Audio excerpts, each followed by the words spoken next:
What's up, Grid Talk?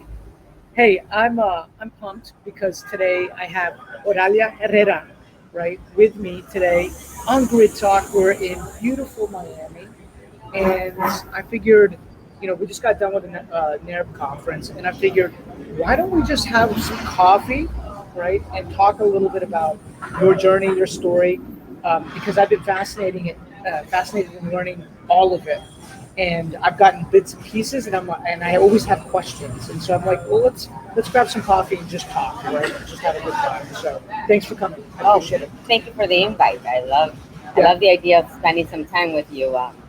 Find you very interesting myself, so it's a great time for us to bond and get together and For sure. learn a little more about each other.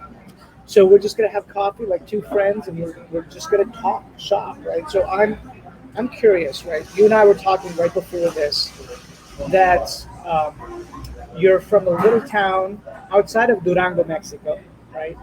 And you came here when you were 8, right? You came to the States when you were 8 years old, Yes. and you ended up in Chicago, right? Correct. So let's kind of start there, right? So how did that come? Because it sounds like your family had little businesses in Durango, right? Like you had. Tell me a little bit about the businesses. Well, my father had a grocery store in town. It was the largest grocery store in town. And now, mind you, it's a small town, so it's small grocery, Really small, small grocery store. What he did have, he had the tortilla factory, what they called the tortilla factory. It was just a machine that made tortillas for all of the town and some of the surrounding towns. So he had the patent to that, and that's the way we made a living in the town. He also supplied the petroleum. Back in the day, they needed petroleum at the homes. And I can say that for the standards of the town, we were considered middle class or upper middle class. I mean, we were hardworking family, so we're always able to provide. But he had a bigger dream for his family. He had the American dream. And he came back and forth from the States to Mexico. And one day, he was able to get visas for the whole family. It was that telegram, believe it or not. It was not a phone call. We didn't have a phone at the village. So it was that telegram saying, hey, Maria, pick up the kids. I've sold the grocery store. I've sold everything. We're coming to the States. So meet me at the capital, Durango City, on this date. And before you knew it, my mom had us all ready, packed, and in Durango. All dressed up, you said? All dressed up. I was laughing because, she thought that coming to the United States was obviously our dream, right? It's a big deal. So she called the seamstress, which happens to be her godmother, and says, I need suits for all of the kids and everybody. So she dressed us up, and before you knew it, we were in Durango and in the States. That's awesome. Yeah. What a great story. So you ended up in Chicago, yes, right? And let's pick up from there because it sounds like, how big is your family, by the way? So I have 5 siblings. Okay. And my mother. The eldest was already married, so he was up with his wife. It was 5 of us, my mother and my father. So it's 7 of us. Okay. 7, and you said it was like a little place. Yes, yeah. It was a tiny, in Pilsen, we lived in a 3-bedroom. Okay. In a 3-bedroom apartment for 7 of us. But my father was not comfortable with the setting and the ambience there for us. And he wanted to move us to the suburbs. The only way, nobody was going to take in a family of 7 into a 2-bedroom. But his nephew had a building. We call it a 2-unit or 3-unit apartment building. I believe it was a 3-unit. Yes, it was a 3-unit apartment building. And what he did is he said, listen, Uncle, you can move all of the family into this 2-bedroom apartment building until we figure things out. Maybe I can vacate the 2 up above you and give you a 4-bedroom. And that's what we did. He moved us all to the 2-bedroom apartment. I remember we had 1 room for the girls, which was my 3 sisters, and then my parents, my little sister, and I slept in the 2nd bedroom. So that's how it went until we were able to move to a bigger unit. So tell me about that, right? Because you started sharing with me, and then I was like, stop, this is exactly what I want to do. You started sharing with me a little bit about the story of, it sounds like really we're kind of like your business partner might have entered at some point serendipitously, right? Yes. But you were young, right? Yes, I was very young. Yeah. So I remember specifically the day that I saw a building burn right across the street from us. That building got rehabbed into a four, completely burned. So they rehabbed it completely into a 4-bedroom on the first floor, and then two-bedroom apartments on the second floor. That was our opportunity. My parents went and called the number that was for rent, and this building was owned by a gentleman named Tom Kostopoulos with a partner. His partner's name was Louis. And I was telling you that I love when TK tells the story because That's Tom Kostopoulos. Tom Kostopoulos. Okay. I call him TK Okay. for short. So when TK tells the story, he says that Louis, this area was it's near the O'Hare International Airport, and a lot of stewardess, a lot of pilots would have, there were even some studios there that they would rent in the area and near college. So it was somewhat of a good community. And Louis started interviewing for the tenants, and he wanted a professor from Loyola or somebody from the college, and TK started interviewing himself, and it just happened to be that Tom Kostopoulos or TK got that call. It was my parents, and him and Louis discussed the, the plans of who to give the apartment to. And Louis is a very old-fashioned Italian, clean person, very, very humble, very sweet. And he says, you know what? These family that wanted across the street, you want to give it to them? It's a whole bunch. It's a couple with a whole bunch of Mexicans with a whole bunch of kids. Do you want to give it to them? He says. Tom says, well, we could see them. They're across the street. Just let's go see the way they live.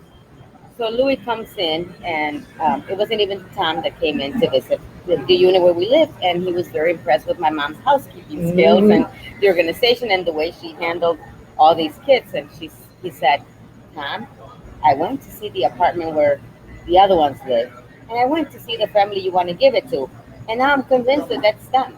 They're very clean, they're very neat, they're going to not destroy the newly rehabbed building that we have. Wow. So that's how it ended up. So we got the 4-bedroom apartment owned by Tom Kostopoulos. And Wait a minute, I actually got a little goosebumps because like that one phone call and your mom's housekeeping skills kind of set like a trajectory, right? You start thinking about like things that occur in your life that are just serendipitous, right? So okay, keep telling me. so I became the interpreter for my mom. My father was at work, my older sisters were at work, and I was in school. I became almost fluent in 6 months in English. So I became the official interpreter for the family. 8 years old. Yes. Okay. Okay. Yes. I became the official interpreter for the family, and every time Tom had a question or they came for the rent, it would be, me giving it to him or explaining if something was wrong. And that relationship stayed for many years. Later in life, Tom and Louis decided that they wanted to sell the building.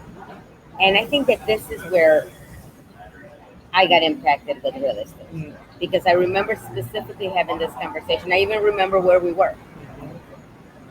Tom and Louis come to the door, and they tell my mother that the building is going to go up for sale, that they love us there, and that they want us to keep the building. So I'm interpreting for my mother, and my mom says, ask him how much he wants for the building. So he said $105,000. That's what we want. My mother said, tell him thank you. And they're, are you sure? And my mom says, yes, thank you. Louis and Tom walk away, and my mom says, $105,000. Where am I going to find $105,000 to buy this building? I barely have 20 in the bank. I barely have 20,000 in the bank. How am I going to pay? So he says, we'll see. Ironically, somebody in the same area buys it, Don Lupe. And we find out through Don Lupe that now we have to vacate the 4-bedroom apartment building and go to the two bedrooms upstairs. Because he wants us as tenants, right? Like he knows that my mom's got flowers in the garden, that it's impeccable, and that this building just looks amazing. So he should keep us. And he says, I'll give you the 2 upstairs, but I want the bigger unit for me and my family. In speaking with him, we find out that Don Lupe buys this building, FHA, with $7,000. And his mortgage payment with our rent was going to be less than the rent that we were paying. That changed my way of thinking.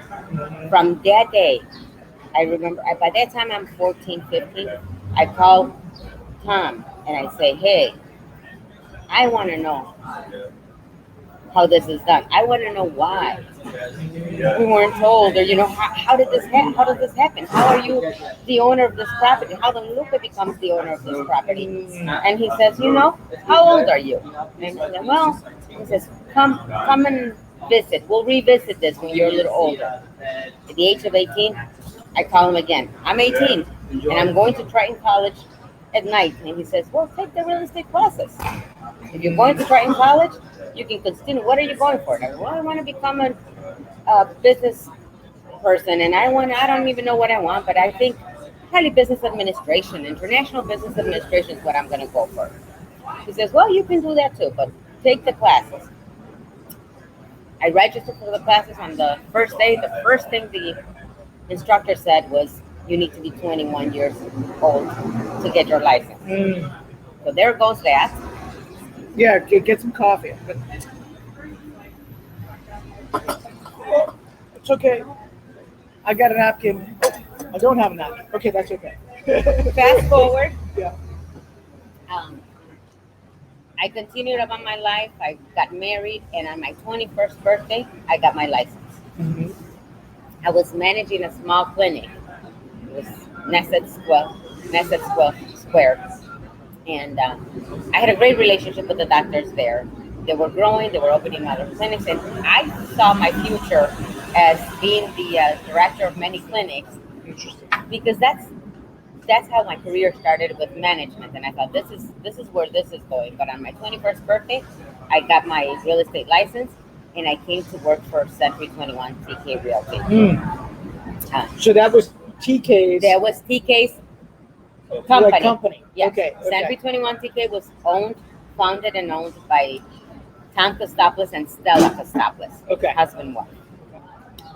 Wonderful people. Obviously, they've touched my life, and every time I talk about them, I get a little emotional because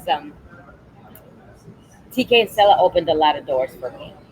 I came in and I started working for them, and I was the young girl with the beat up car. All Mercedes is parked in the driveway. He had 45 agents, 50 agents, and I was the new little Latina trying to make it and trying to learn from all of these big successful real estates. I took it to heart, and I went in there like an opportunity, and if I saw that the office needed some cleaning, I would clean the office while I was doing nothing other than learning from TK. TK gave me a big fat phone book, and he says, this is how you start. Every day you come here, it's like a punch clock. This is your job, this is your business, but I'm not going to supervise you. You come in and you call these numbers until you finish the book. 10 calls a day.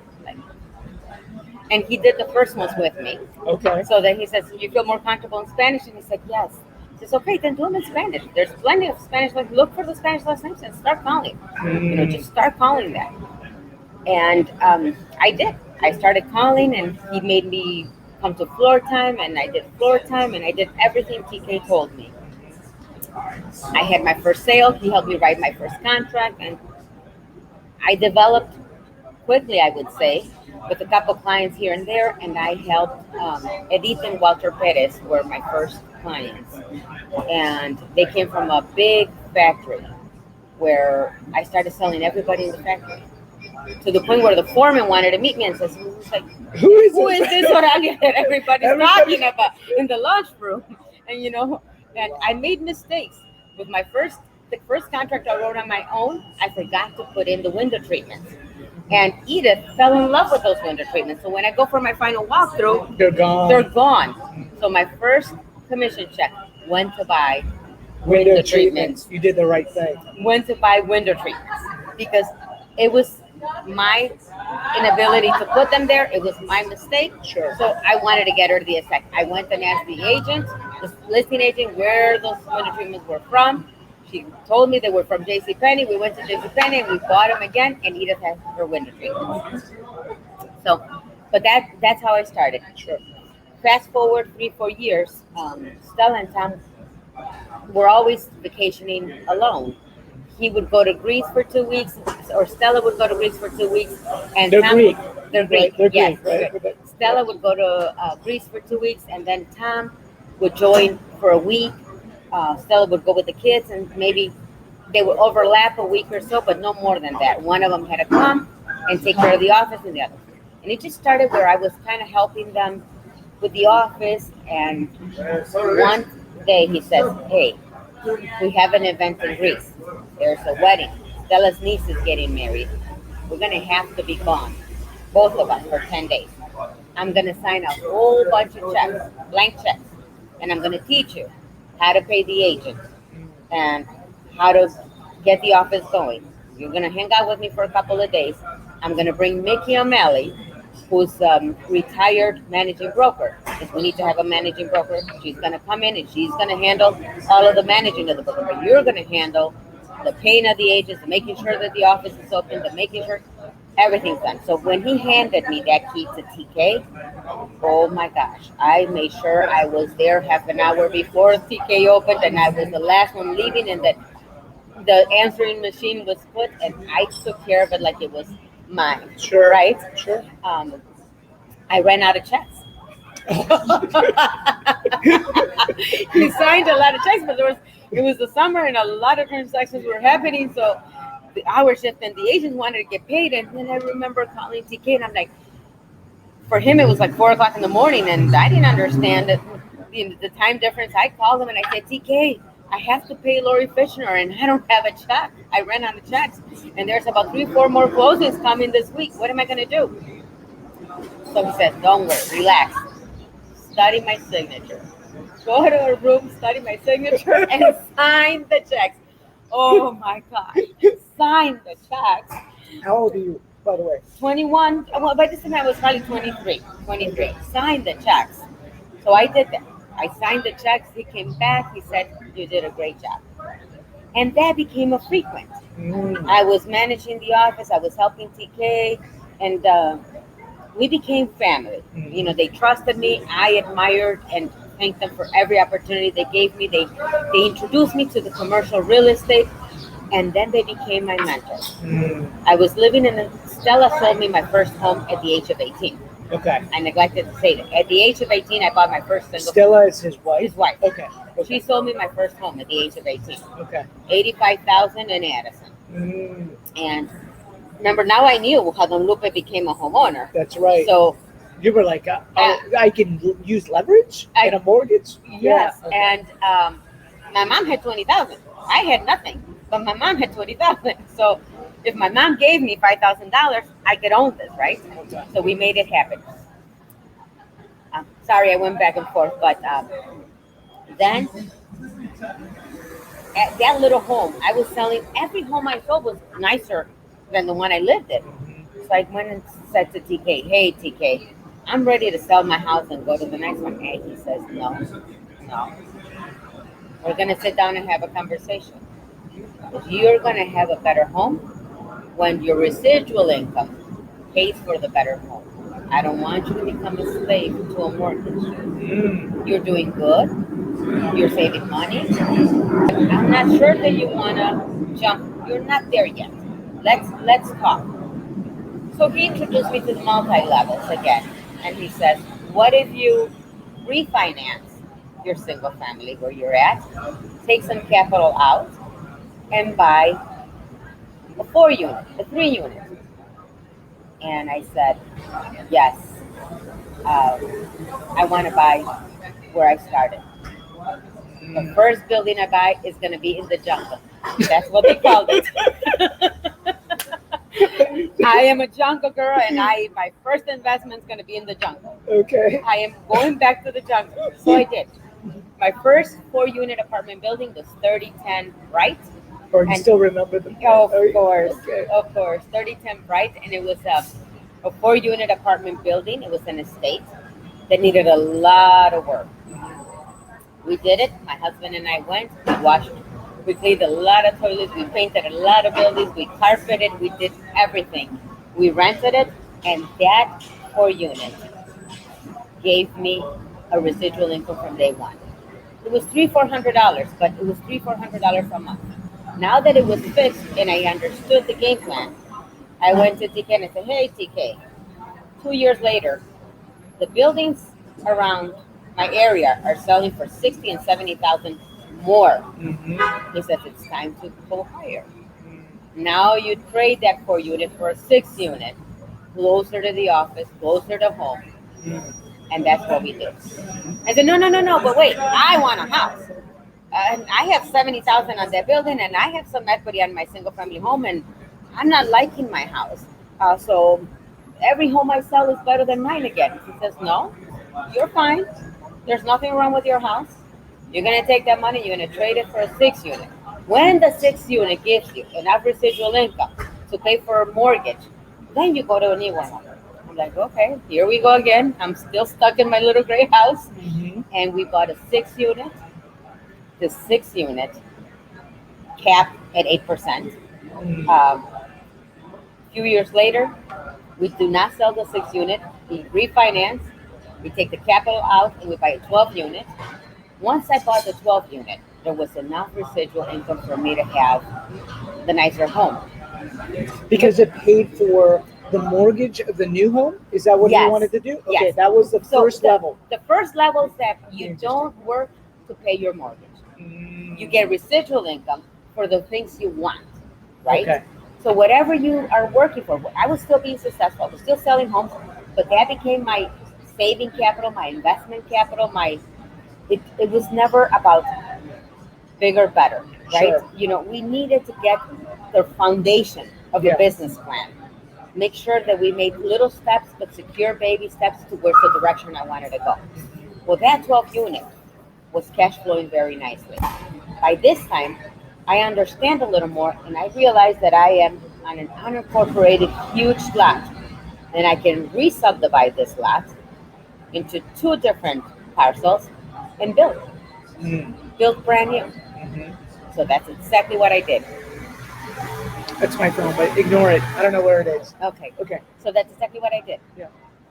And I made the legal description, Herrera's re-subdivision of lot 1 and 2. How did you find that? Did it come to you from just doing the business, like, No. or you saw it, or No. Everything starts with us seeing what TK and Stella do. Mm-hmm. And when I was ready to go, that conversation in the morning that I said, I'm ready to go buy a bigger home, he was re-subdividing some parcels for a builder. And he was looking at that. And I saw him when he was doing it, he's like, and then I said, TK, I can do the same. I can re-subdivide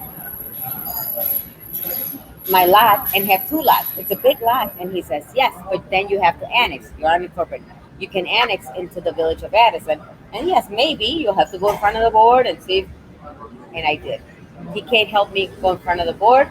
We re-subdivided and we built a 2,800 square foot white brick home.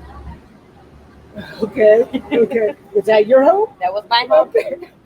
That was my home. Was this off of the 12-unit building? Was that the lot that was attached, or was No, it a different? Something that was different? the first little home. Remember my $85,000 Yeah. single family home? Oh, that had the lot. That had a big lot that I subdivided. Oh, wow. So one of the lots had the gray little home for the $85,000. So that $85,000 investment gave me this great house with a single family that can become a rental property. I can sell it. I can do whatever with this one.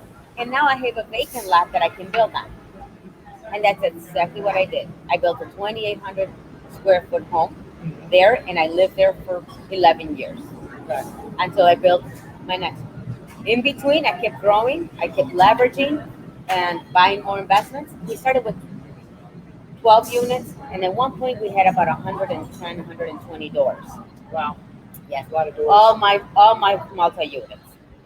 Were you And when you say we, was it you? And Was my it you? husband. You and your husband? Me and my Okay. husband. Okay. Me and my husband. So there's no partners. At that time, there were no partners. Okay. No partners at all. But meanwhile, I'm still learning from TK. And you're still hustling as an agent. And I'm still hustling Yeah, agent, and yeah. my husband's still working for Transcon Builders, and he's managing those properties. Oh, so he was from the he was on the building side, or he he was understood. he was managing. Okay. He was managing Transcon Builders. He was managing a commercial property. Okay. He was managing commercial property.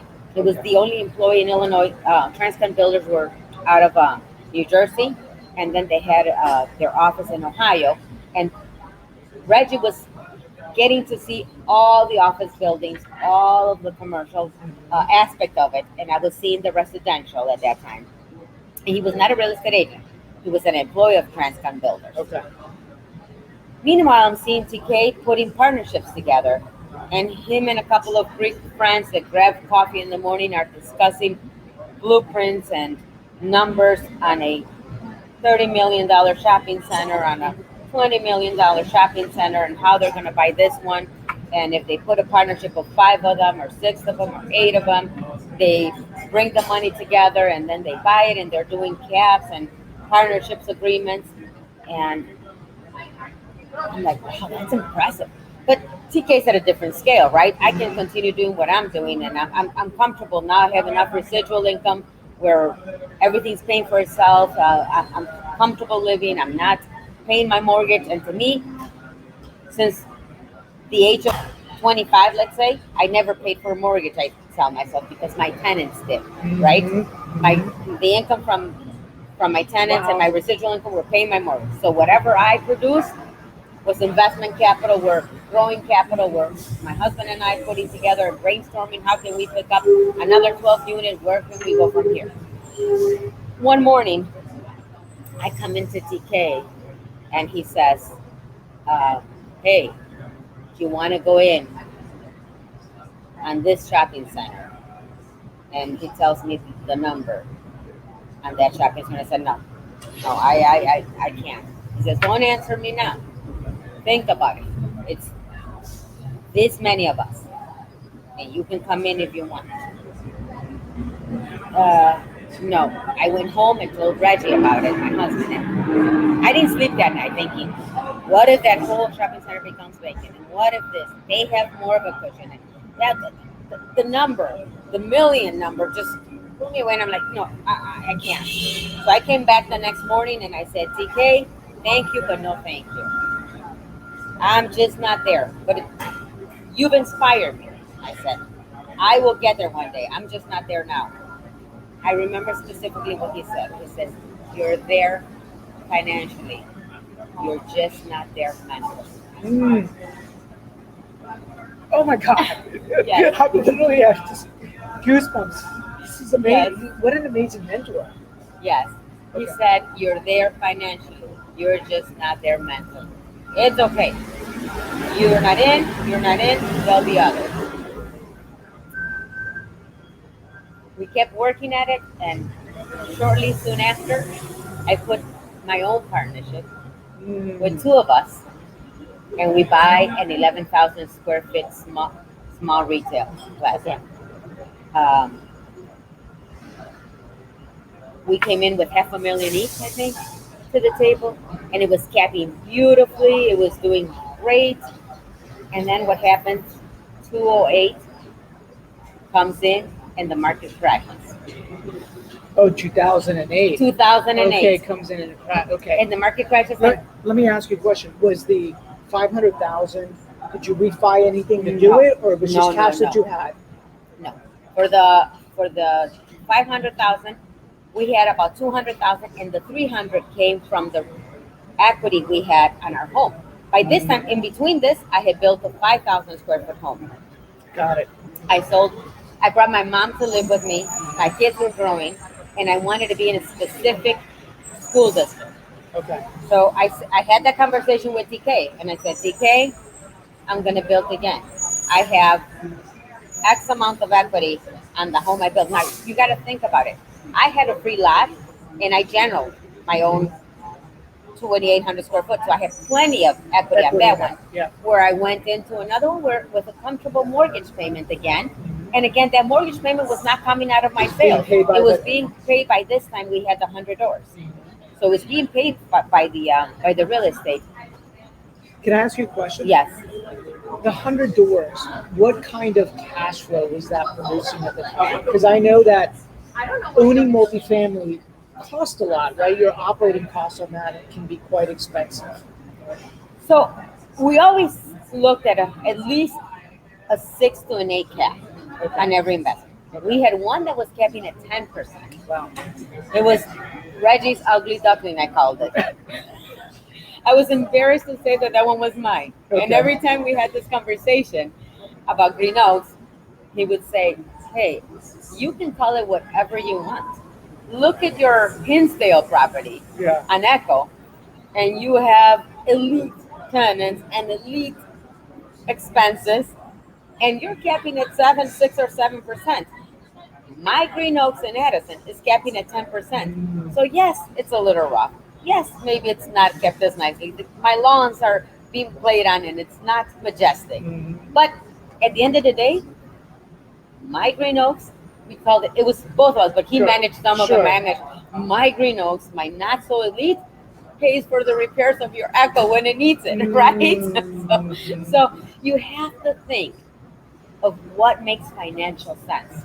Not fall in love with the property, but what really is going to give you more gains. Yeah, more cash flow. More cash flow. Yeah.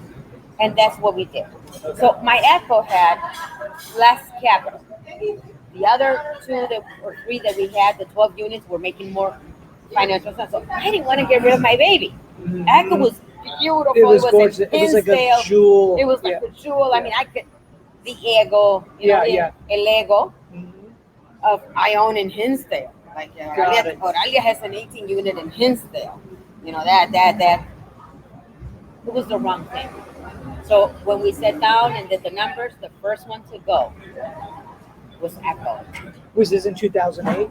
This was before. We bought it in 2005. Got it. We bought it, so we sold Echo to buy the shopping center. Got it. Okay. And we first took a line of credit. Let's go back. Yeah. We took a line of credit on Echo for $300,000. So we had a $300,000 refi or line of credit on Echo to be able to buy, and $200,000 that we had sitting at the bank to buy the $3 million strip shopping center. Bank Financial gave me that. So that was a $3 million purchase. That was a $3 million purchase. So that was now you were like, now you'd gotten there mentally. Now, no, because Tom's numbers were in the 20s. And, okay, got it. I'm still thinking short-sighted. I'm still thinking, no. 3 million is not 30 million. Well, it would have taken the same effort. Think about it. You buy a $20 million property, I would have gone in with the same 500,000. So the same investment with his partnership, it took the same effort for me to own a $3 million property than for TK to own a $20 million property. Got it. It was, and it gets better.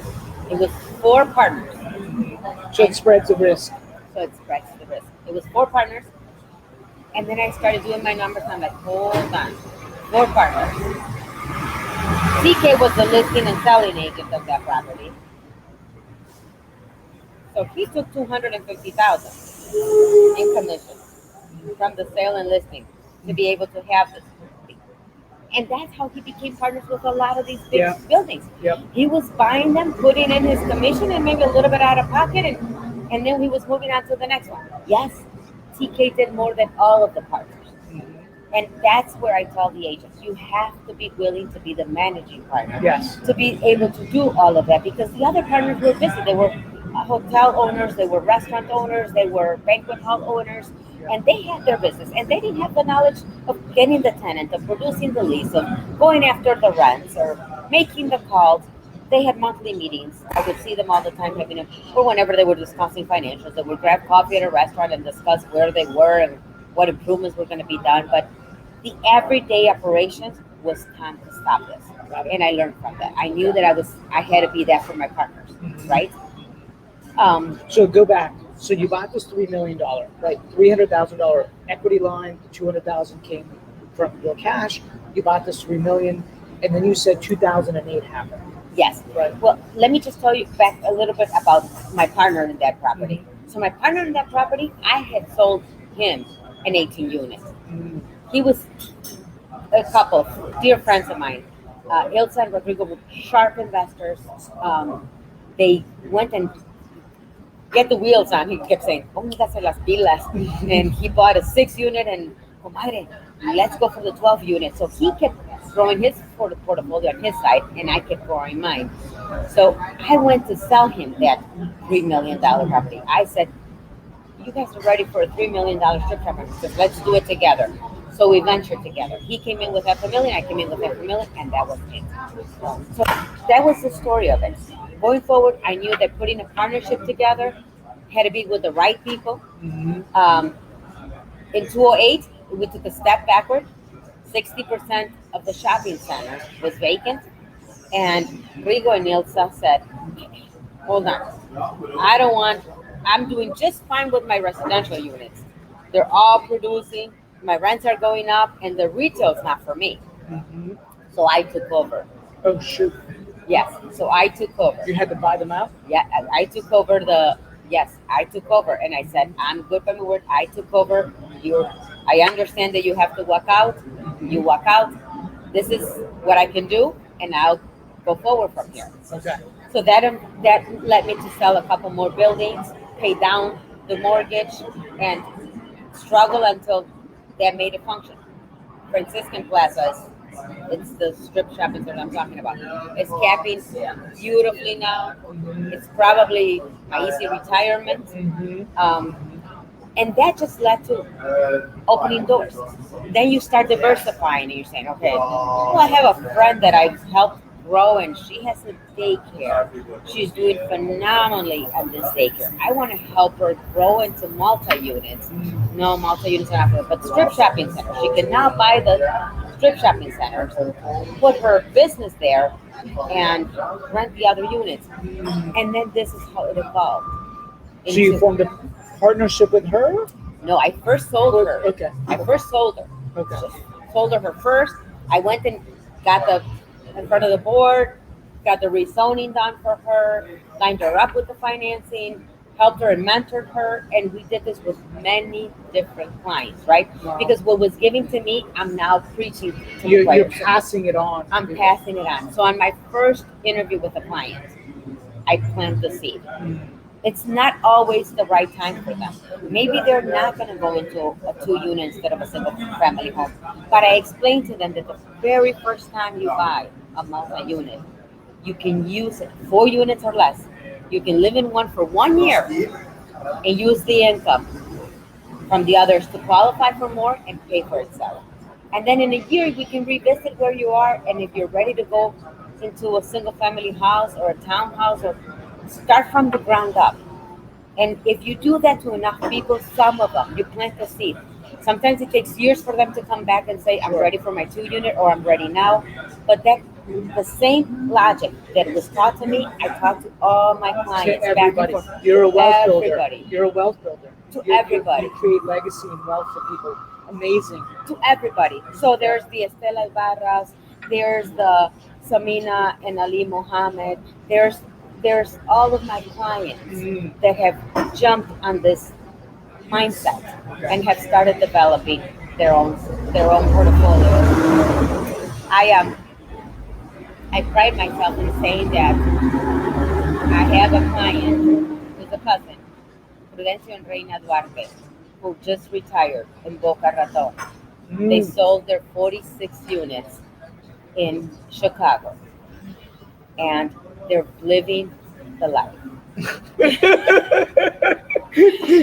That's awesome. They're living the life, not only for themselves, but for their kids. They gave a great education for their kids. Prudencio stopped working, Reina continued working in their home, and they are still connected. They're now rehabbing a $800,000 home in Boca Raton for him to keep himself Yeah, you're entertained, busy. to keep himself busy, and he's calling me with questions about it. And when he interviewed the real estate agents, what do I think about this? And I can't have it any other way. I tell you what I tell my agents in the office. This is the mindset that TK has. TK is a small boutique with a few agents, but I'm not concerned about growing huge. I'm concerned about them following TK's footsteps and one day creating a legacy for generations. I've seen it firsthand with him. So let's bring this up to speed, because today, what does your world look like, right? Okay, so today I can say that if I don't sell a house in a year, or if Reggie doesn't sell a house in a year, I can honestly say that our lifestyle does not change. We have enough residual income. We have 20 to 22,000 residual income a month. That's amazing. And if 20 and 22,000 a month residual income does not satisfy your living expenses, I've done something wrong with my life, right? Yeah. So we have hardly no debt. Yeah. We've switched from growing to building equity. We're at a stage in our lives where I think we have 2 mortgages. And everything else. Everything else is owned free and clear. Okay. And my hope is that one day I can just focus on what I'm doing, helping others in my office develop, and maintaining my lifestyle, maybe retiring. My next acquisition would probably be a beach destination, Okay. for a second home. You're running the office now? I'm running the office. So TK retired. Okay. TK retired, and his kids are very well set. He has 2 attorneys, and the youngest went into the grocery store business.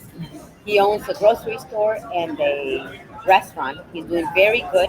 TK still helps them mentally, and I think more than financially, mentally, and he guides them, and just the way he does with me still. And so I took over TK. How big is the office? The office is small. We have 25 agents. Okay. 25 agents. We do an average of 230 transactions a year. Okay. Nothing big. I'm still the top producer in the office.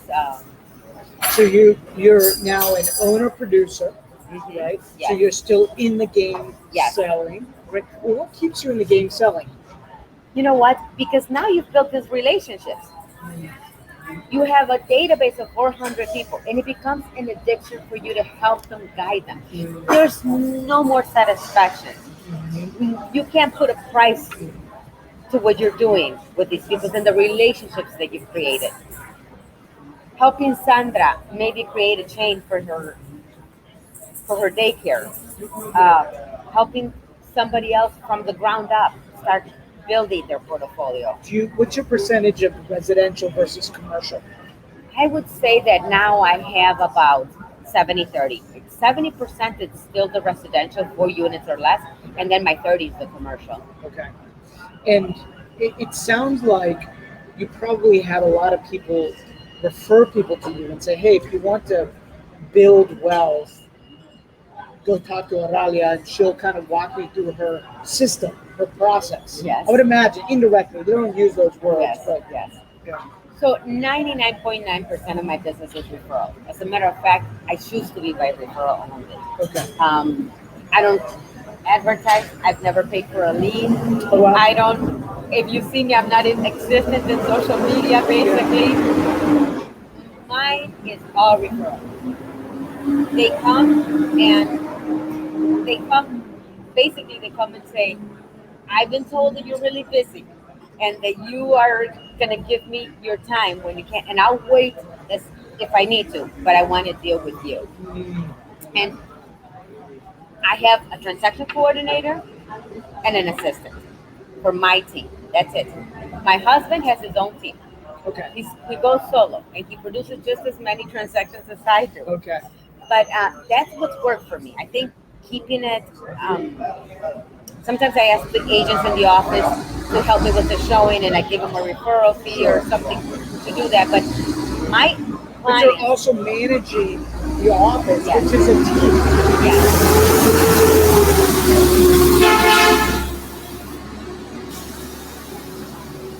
That's loud. yes, That's loud. Let's let that Yes. one go by. Good time for a sip of coffee. yes, You know, are you the managing broker? yes. Okay, so you're the managing broker of the office, and you handle your own transactions, and you're doing the management of all your assets.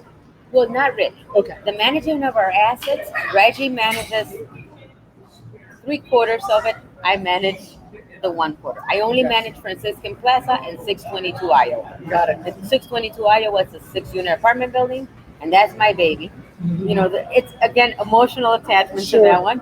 And then Franciscan Plaza. Those are the two that I manage. Reggie manages everything else, Okay. including the office where we're at. In the office that the building where our office is at, is owned still by TK and us 50/50. Oh, very cool. So TK and I own that office and a lot behind us, and the home behind that lot. Because at one point he wanted to redevelop that whole corner. So interesting. Um, and you said TK is in his 80s now? Is Yes. that right? Yes, Okay. early 80s. And he still loves playing the game, right? But he's like, I guess, retiring? Yes, TK's retired. TK's retired.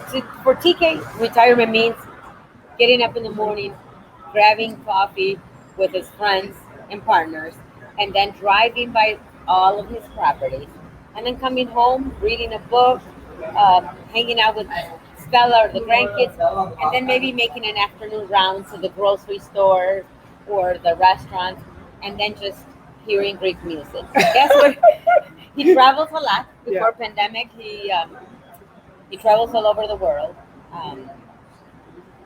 and he does a lot of beautiful things.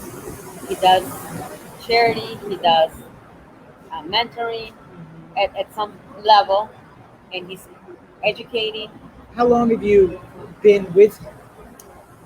32 years. I started on my 21st birthday at TK, and I'm 53 today. So do the math. Okay. That's awesome, though. That's amazing. What an amazing journey and story. So what does your next 10 years look like now? Have you thought about that? What you want your 10 years to look like? Yes. My 10 years look like I will do what TK did with me. I will bring on somebody. And I think I have that somebody that's going to own part of TK. It might be 1 or 2 people Okay. in my office that become my partners. And they will become the Oralias Okay. in TK's life. They're the next generation. They're the next generation. That's so cool. I think TK, I will always honor TK. TK will always be Century 21 TK. I will. A lot of people have asked, "Are you going to change the name?" No, I said never. TK will always be TK. I love that. And do you have kids? I do. Are they in the business or not in the business? So they're not in the business yet because I wanted them. Okay.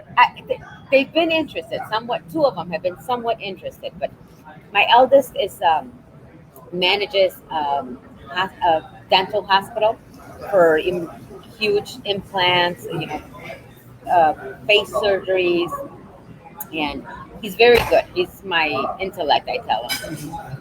He's great at what he does, and he's very content with it.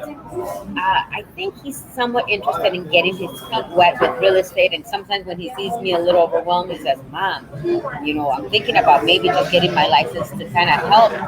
But I wanted him to go off his way, see his career, and be his own. I didn't want to influence him and make him become me.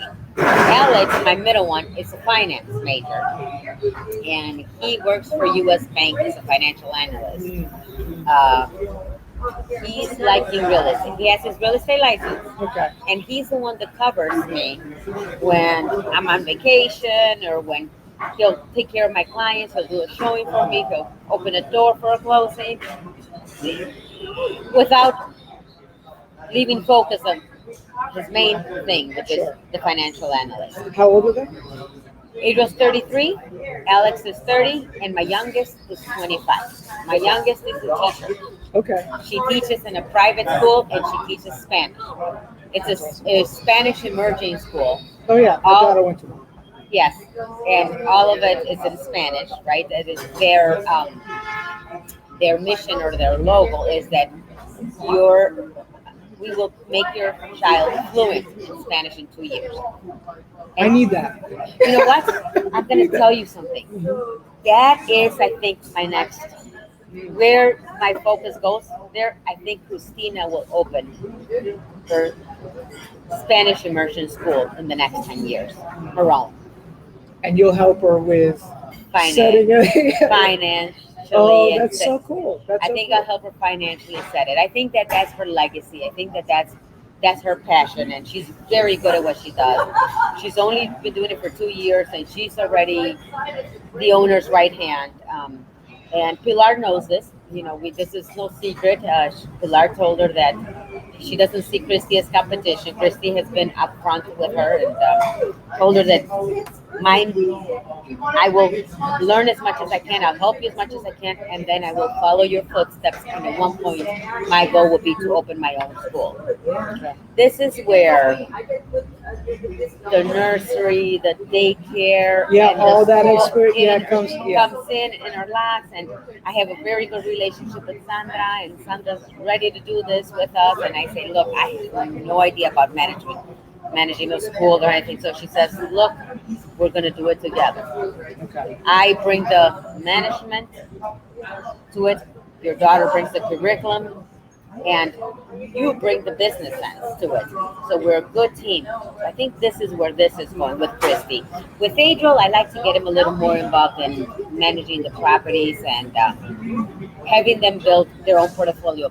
I've said it many times, if I give them the fish and not teach them how to fish, I don't know that No, they. It's so interesting because, I think our daughter, who's 19, right? She'll be 19 coming up.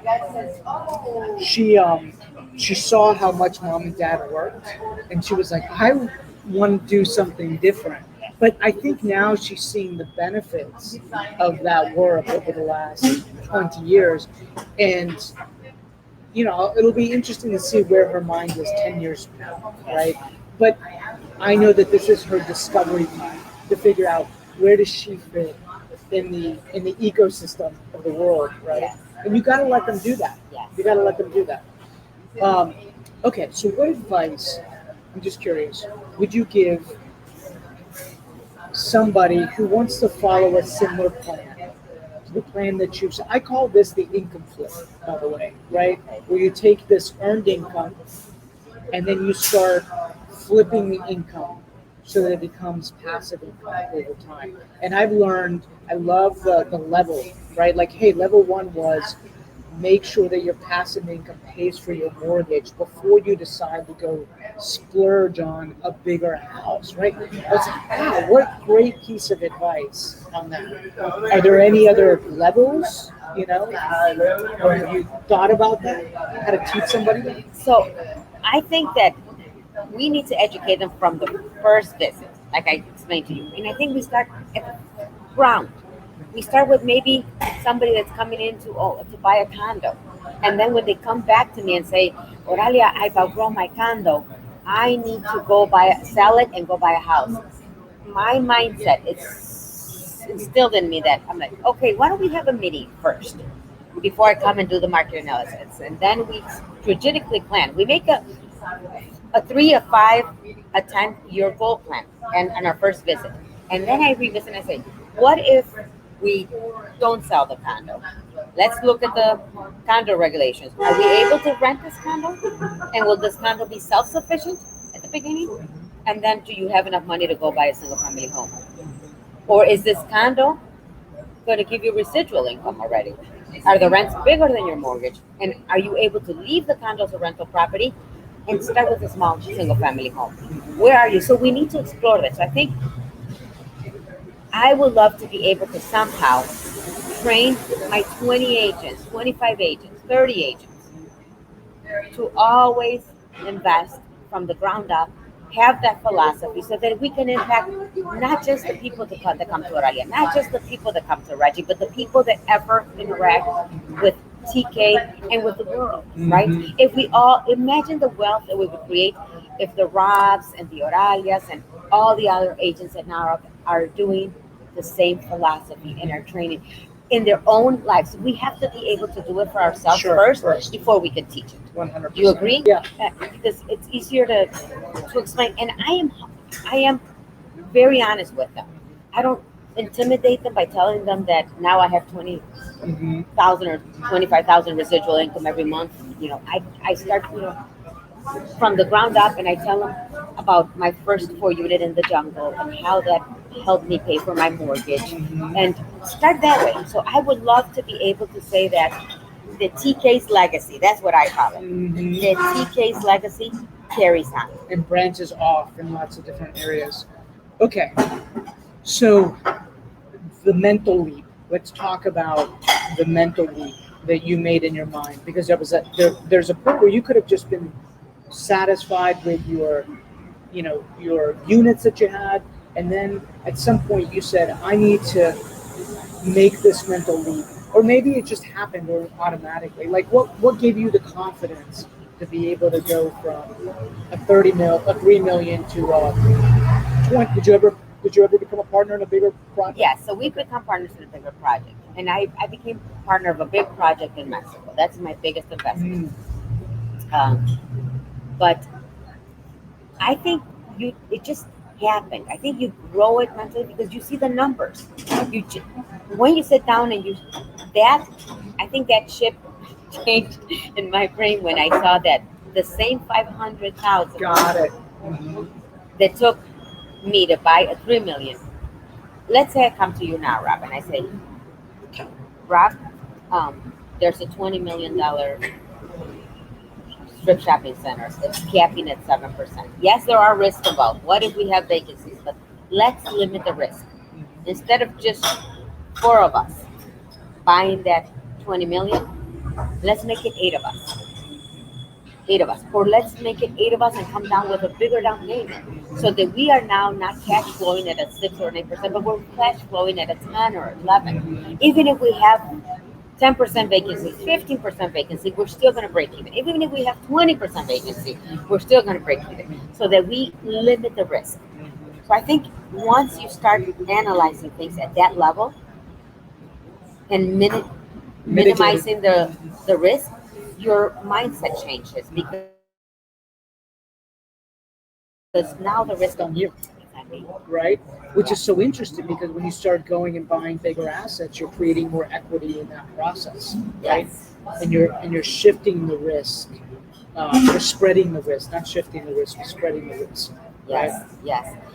Not only are you spreading the risk, you're also helping people develop. It never. What someone asked me is like, do you see these partners as clients? And I said no. The client aspect of it happens organically. You can't look at a person and think, I'm going to make money off of them. You've got to think, how am I going to help them acquire wealth? How am I going to help them become homeowners?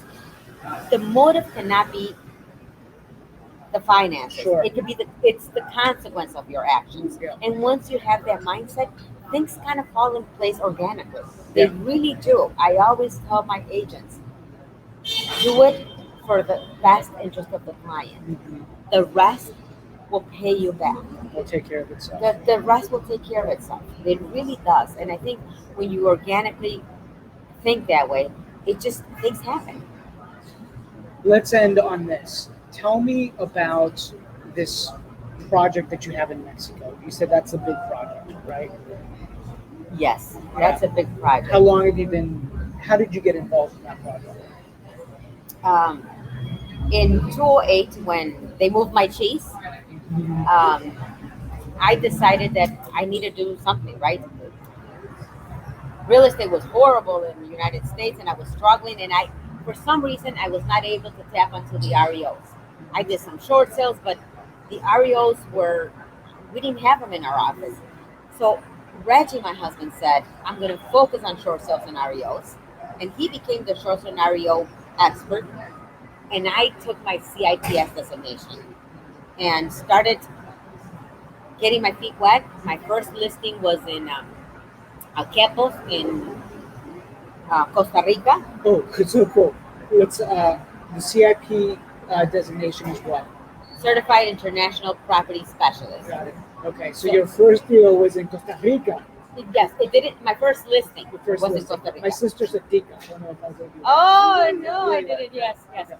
So my first listing, it didn't sell. My first listing was in Costa Rica, and it was an $11 million parcel in the southern part of Costa Rica in Quepos. But that opened a whole new horizon for me because it kept me motivated. It kept me energized. It made real estate without borders for me. Mhm. Yes, Reggie was focusing and carrying the office and holding managing the real estate property, and it gave me that opportunity to go branch out into other horizons. That's awesome. So that's what I did, and I think it's destiny or grace or gift or I don't know. Somehow life aligns these people with the same mindset and in your life, and I found a human being that I admire just as much as I admire TK in a project in Mexico. Mm. He's a very successful developer, and he's an engineer by trade. And he was starting with a vision of developing a sustainable. Now we're talking about 208, Mhm. where sustainable was not that Sure. Sustainable, eco-friendly development in the peninsula. They call it Isla de la Piedra, but it's actually a peninsula in Mexico. And it's 14 miles of uninterrupted beach, 136 hectares of undeveloped virgin land. It's gorgeous the way it is. Jaime Lerner was the Brazilian architect that did the master plan. I don't know if you're familiar with him. Mm-mm. Jaime Lerner was recognized. He died a few months ago, but Jaime Lerner is the Brazilian architect that was recognized by the United Nations as the #1 architect that humanity has given us. Wow. He was the governor of Paraná and president of Curitiba, and he did a lot of um, infrastructure rezoning and creating systems that cleaned the waters in Curitiba, and he did a lot for eco-friendly developments. He's done master plans all over the world, in Africa, and he did some in Punta Cana, and it just happened that this development that I was introduced to for me to market in the States and help train the agents in Mexico. That was I was going to be the director of sales. Mhm. That's that was my position in 208, and it was I was introduced to all of that. And again, I think a lot of people ask me, "Have you made a lot of money in the international?" I say, "I have made more money than anywhere else." And they say, "Really? You've taken cash?" And I said, "No." But what they've given me is priceless. You cannot put a price to the knowledge that I gained. Mm. The currents of the wind, the dunes, Mhm. the Yeah, you've become valuable. It's actually an important lesson, I think, for people to understand that when I look at kind of the trajectory of what's happened over the last 30 years with TK, was that you valued knowledge above all else. It wasn't about making money. It was about the knowledge that you could gain from somebody like TK. And the money is just a byproduct of that knowledge. You then applied it, right? Because you need to apply knowledge for it to actually work. But people often they underestimate the value of just having a discussion like we're having today, a cup of coffee with somebody that just opens up your mind it's one of the reasons why we launched Grid Talk, right, on this Grid Investor podcast, because relationships and discussions and uh, just overall conversations for the right person changes the trajectory of their life, right? And so what I hear you saying is that you've become valuable and you've genuinely become interested in this, right? And you don't know how it's going to end up 10 years from now, 15 years from now. But one, you're having fun. Yes. Sounds like you're having Yes. fun. Oh, I'm loving it. Two, you probably get access to very interesting people that help you grow as a person, right? Look, you're talking about having lunch. I had dinner with a couple times with Lerner, with Jamie Lerner. I've been in his office in Brazil. I sat with his architects. I've seen how they developed the master plan. He's explained to me a whole bunch of systems that I would have never had access to if I didn't involve myself in this. Yeah. And that to me is a whole level of life. It's a whole other level. It's a whole different level of life. Yeah. It means nothing. It has nothing to do with money. I am forever grateful for that opportunity. I am forever grateful to have been able to shake hands with him and for him to make a joke and say that the next international port in Mexico should be called Oralia. You know, That's awesome. you know that. How do you put a price tag to You that? can't. Well, Oralia, thank you so much for sharing time with me today. I appreciate it. Thank you for the opportunity. I love to hear your story. I'm just as impressed about you and who you are as a whole. So now you've know more than you ever thought about myself, but we must have this one where you tell me your story. Okay, fair enough. Promise? Promise. Okay. Gracias, hermano.